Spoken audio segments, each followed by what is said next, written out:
Hello, and thank you so much for tuning into this video. I'm Meredith, and I am an intuitive and an astrologer based out of the mountains of North Carolina. And I'm going to spend some time today discussing some interesting things. I think time, astrology, DNA, just stuff that I think is relevant right now. And I'm going to talk about July. So the first thing that I want to talk about is the 2020 conjunctions. The eclipse season that happened in December of 2019 in Capricorn and Cancer. That was a very intense time. I felt like it was a very liminal period. And, this whole time is very liminal. We're obviously in some kind of transition where the outcome doesn't seem to be fixed, or like nobody really knows truly the extent to where this is going. So, I felt like it was extremely liminal. So it's like liminal within liminal in a way. And then coming into January of 2020, Saturn and Capricorn. Capricorn is ruled by Saturn, and Saturn is connected to Kronos, the father of time.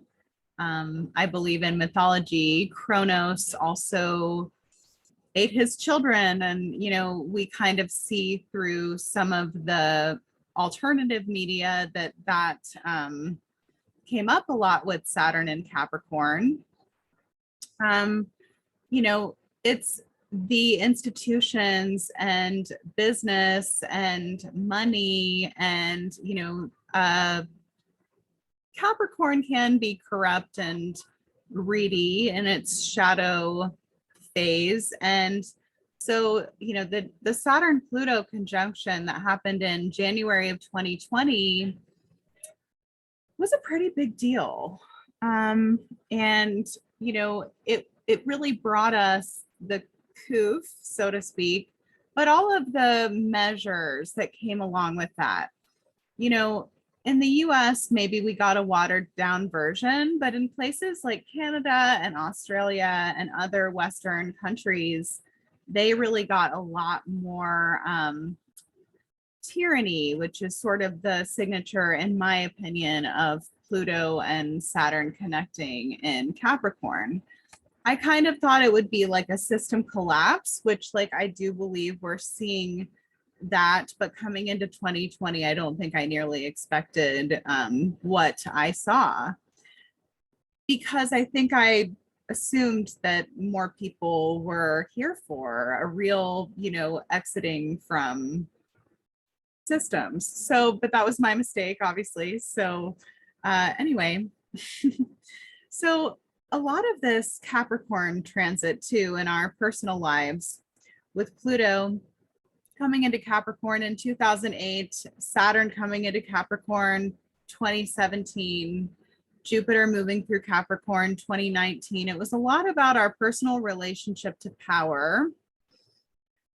Not to mention that in 1982 or 83, Saturn and Pluto connected in Libra, which is the sign of other people and relationships. And, that's where, we really since then haven't had the astrology that supports healthy relationship dynamics for a long time, So a lot of people from 1982 until 2020 dealt with a lot of relationship issues and, abusive relationships, codependent relationships. We saw divorce rates skyrocket, the advent of dating apps towards the end of that, kind of like a devolution of the relationship in a way, so. And we also saw a different type of pandemic come about when that happened. And, so the last time that Jupiter, Pluto, and Saturn all connected in the sign of Capricorn was in 1582 and 1583 when, which was basically when the advent of the Gregorian calendar came online. So there's like a new system of time in a way. You could look at it that way. But in order to be a new system of time, there has to be a collapsing of the old system of time, which is where I think I kind of like started my interest in studying eschatology, which is like the end times events and, you know, prophecy of different cultures, because I think I kind of like, I feel as though that conjunction that happened in 2020 and the phases of conjunctions initiated sort of like the end of time as we know it. You know, we know of time as very linear and like straight line, but I think that time is actually more than that. It's a construct that we accept, and it's, you know, multilinear, multi-directional, multi-dimensional, and all of that stuff. So time is also, like, you know, in some schools of thought is thought of as the fourth dimension. So, you know, I think that it's really interesting right now that we're hearing about CERN. And so I'm going to talk a little bit about that. And yeah, just really want to hammer home that the 2020 conjunctions with Saturn, Jupiter, and Pluto and Capricorn that happened in January, but also Jupiter and Pluto connected April, June, and November. And they were really closely conjunct in November of 2020. Was a huge opportunity to really look at like the shadow self. You know, these are transits that do connect on some level to war or to malice, so to speak. I have some tubers coming down the river here, so it might get a little loud, but I'll do my best. They have music, so that's nice, you know. So, heck yeah. When you make yourself, you know, when you look at, I'm having a hard time concentrating. All right. When you look in the mirror at yourself, you kind of confront the real enemy, because if you are, all right, I'm just going to wait.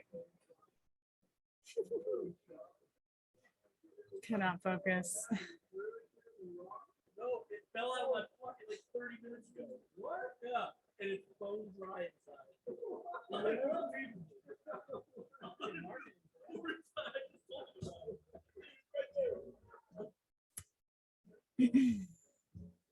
So if you are a person who is not resolved within yourself, then it's easier for something outside of you to create an enemy, you know, like whether it's a virus or whether it's a type of person or another country or whatever it is. The enemy that is, you know, worth confronting is in the mirror. Otherwise, it will, you know, it's harder to convince someone who has integrated aspects of themselves to make someone else the enemy. It's nearly impossible. So, you know, the most important thing that we can be doing, even through like this whole decade, is to make friends with ourselves, to really cultivate a good relationship with ourselves, which is the foundation for all of the relationships in our lives. The ease at which we are able to foist our problems and project our own faults onto other people.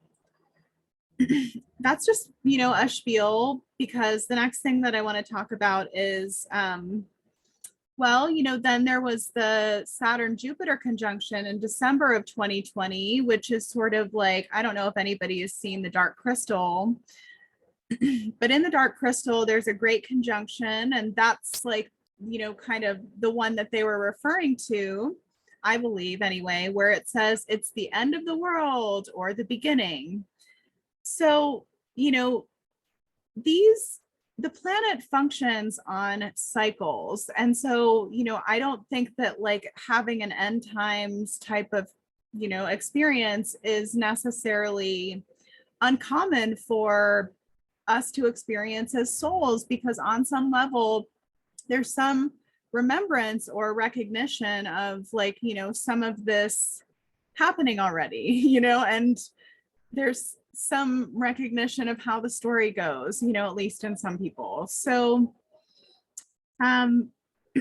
this great conjunction for us personally, after ripping our foundation to shreds, which was basically the effect, in my opinion, of the Saturn, Jupiter, and Pluto conjunction in Capricorn, having to set new patterns and new rhythms based on, the external world being a certain way. This Saturn Jupiter conjunction at the very first degree of Aquarius is like, oh yeah, the old things don't work anymore. The old coping mechanisms, the old ways of dealing with things, the old types of relationships, it just doesn't work anymore. Like foundationally doesn't work, And all of these cycles initiated a changeover in the type of system, like, and the type of institutions. So this is a lot of institutional change from a kind of Capricornian model that favors the good old boy, right, to an Aquarius model, which is way more digitized, and Rudolf Steiner is a is a prophet from the late 1800s, early 1900s, and he prophesied a lot of what's going on right now, and had some idea of how to confront it. He called Ahriman, which is a Zoroastrian deity or like figure. He called Ahriman, sort of like this generation's Antichrist, because we have to be willing to confront AI and to, navigate around it and to adapt to it without kind of like giving ourselves fully over to it. It's a very like razor's edge. We have to use the tool, but not be the tool. And it's a very fine line that we're walking, I think, with the whole AI thing, as per the Saturn Jupiter conjunction in Aquarius. We're kind of in like an interregnum, or like an in-between from one system to another, or like a changing of the guard. We are in like a very liminal time. And, so when people's constructs of the way that they know that things have always been begin to sort of erode, then that can create a lot of fear and a lot of insecurity and a lot of like a cellular response, because this is a trauma, like on some level, a controlled demolition of the systems is a trauma. And, it's okay, I think, on some level with the Saturn, Jupiter, and Pluto conjunctions to grieve the world as we knew it, and to be excited as well for the seeds that we get to plant, because there have been a lot of maybe caps on what we can do and what we can learn and what we can access in different ways. And I feel that those caps are no longer there. So regardless of like what's coming in, there's a period of time where we have a lot more creation potential and room, to move around in consciousness, I think, than we realize that we do. So with that being said, I'm going to get into some more of what I wanted to share, which is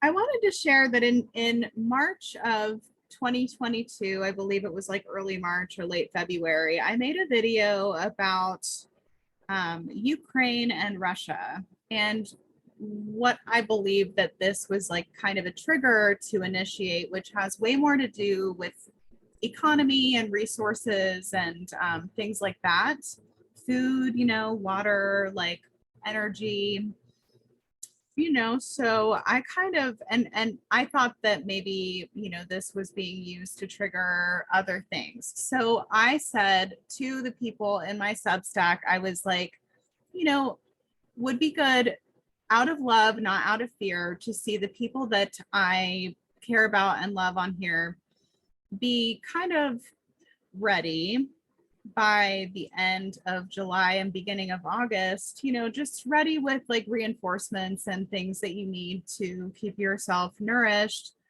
and the last thing that I want to do is place fear, but I do feel as though there's like, I've always kind of been watching the end of July and beginning of August because the North Node has been in Taurus and Uranus has been in Taurus as well, officially since 2018. And, so Uranus is changes, right? Transformations, and Taurus is the physical world. Taurus as well is, the body, the physical body, and it's also our, connection to the natural world. It's the, the financial stuff and the financial systems, what is deemed valuable. So all of these things are like really rapidly changing in a way that I think needs to be acknowledged more plainly. Especially with the North Node coming into a conjunction with Uranus in Taurus in the end of July and beginning of August. So, Uranus in Taurus is what is kind of like astrologically connected to the tectonic and seismic activity of our times, the solar activity, and how that's changing a lot of things, to where if the corporate fuckers and the people who, are actually responsible for, if there's anything of like man-made climate change, it's caused by the military and, corporations responsible for 70% of climate change, so it's like, if that weren't happening, there would be a natural earth change cycle because that's a part of this. So, it's kind of like whether it's a pole shift or, a solar event, like I'm personally not too sure. I'm agnostic to what exactly it is that is occurring. But, I do feel that, there's some measure of this like change that would be happening naturally without the interference of institutions and whatever. Uranus in Taurus, I feel, is what is also responsible for like accelerating our physical changes. So, whatever is coming through the sun, whatever new neutrinos that we are interacting with are obviously changing us on a cellular level,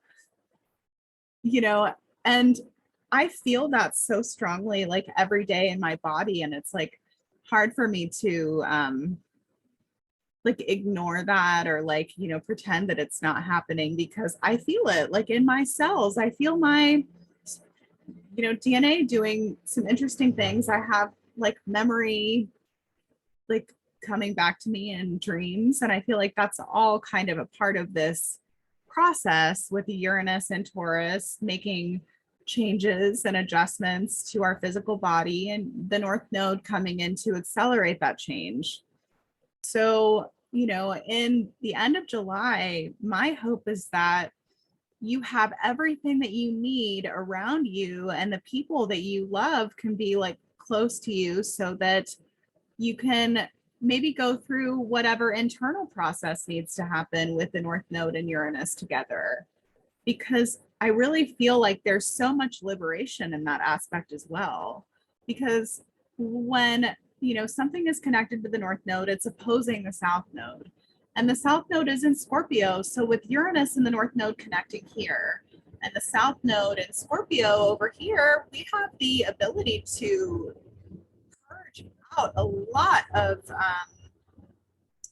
old, like genetic stuff and ancestral stuff and karmic stuff and like emotional stuff and trauma, and like, oh, we just have like the ability to offload so much of that. And I would hate for people to miss the real magic of that aspect, which I feel like on some level could be more personal. Taurus is a personal sign. It's and Aries too, right? Like we have Mars and Aries right now. We have Jupiter, and Mars is going to be in Taurus as well with this aspect at the end of July. This is about our bodies. This is about this planet, and sure, there could be something that happens, an event, of sorts,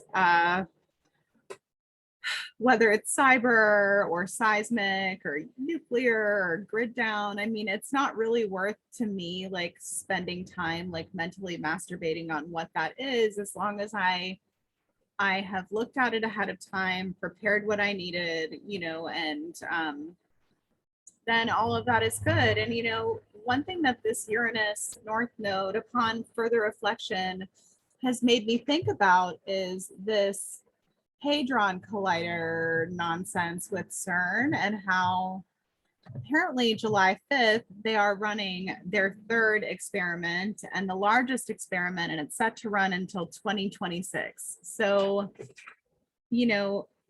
just CERN is kind of messing with the fourth dimension, right? Using these particle accelerators and opening portals to black holes and opening up wormholes to other realms, and like, really it's to think that that doesn't have like a massive effect on your consciousness is arrogant at the very least. To think that like, oh, that's happening and it doesn't have anything to do with me, because it does have everything to do with you. You are like a microcosm of the universe. So yes, it does have something to do with you.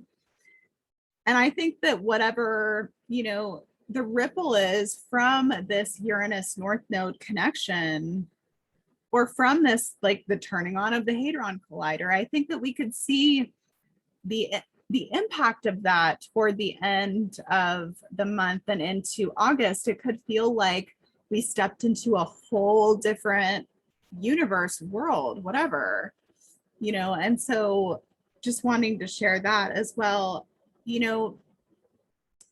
I think that a lot of the stuff with CERN is connecting to a lot of what Rudolf Steiner was talking about with the eighth sphere and, the prophecy of Ahriman, and how it's like basically like either bringing the lower astral plane, basically the digital version or something, like so far down that it's like very much here, and I think that this is kind of something that like I never realized with like the World Wide Web, and how Christians call it the Prince of Air, and I think of like the Saturn Jupiter conjunction. But anyway, that's just me going off on my little crazy tangents. So what I would like to see for people is having food prepared, especially for the end of July and the beginning of August, and even for the just do it. Just trust me, bro. This conjunction of Uranus in the North Node is exact from July 31st until August 10th. So this is a time where like it's going to be hard to understand fully. And this really, like the influence of this is already kind of like showing up in waves, where it's going to be kind of challenging to know exactly what to trust, or like it's just going to feel like a snowball effect of change in our lives. Like our lives will never be the same after this conjunction. And I think that that has potential to be a really good thing. So, look to see the house that Taurus is in your chart, to see where you can liberate yourself and really like start a whole new cycle, whole new pattern. Yeah, I think that that's all that I have for today. But yeah, I hope you have a great day. Take care of yourselves, and yeah, bye.